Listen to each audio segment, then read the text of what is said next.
அவருக்கு டெய்லி தில்லைக்கு போகணும்னே நினைச்சாராம். அவரால் போக முடியல. ஏன்னா அவர் வந்து கூலி தொழில் செய்யறவர். இன்னைக்கு நிறைய பேர் பூஜைக்கு வரணும்னு என்ன இருந்திருக்கும். ஆனா சிவபெருமான் கொஞ்சம் பேருக்கு அந்த பாக்கியத்தை கொடுத்துருக்காரு. ஏன் அப்படின்னா 7 ஜென்ம புண்ணியம் செஞ்சவங்களோட நாவல மட்டும்தான் சிவன்கிற வார்த்தையே வருமா.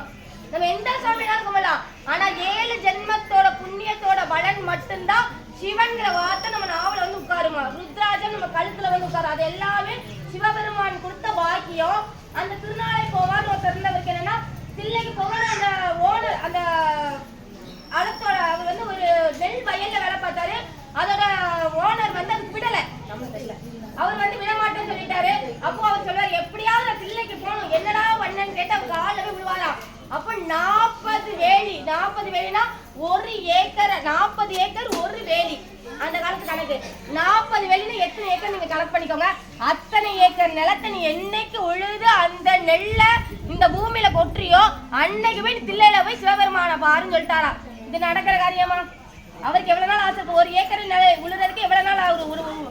ஒரு நெல்லை காண்றதுக்கு எவ்வளவு நாட்கள் ஆகும்? அப்ப அவர் என்ன பண்ணாரா, சிவபெருமான நோக்கி அழுதாரா.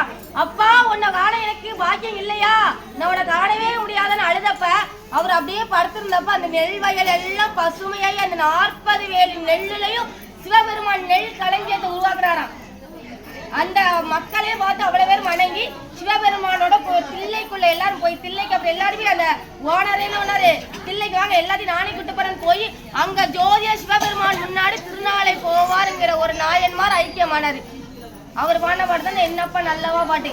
சிவபெருமான் வந்து எந்த ஒரு விஷயத்தையும் இப்படி துன்ற நேரத்துல ஒரு கனவு மாதிரி நமக்கு அற்புதத்தை நிகழ்த்திடுவாரு.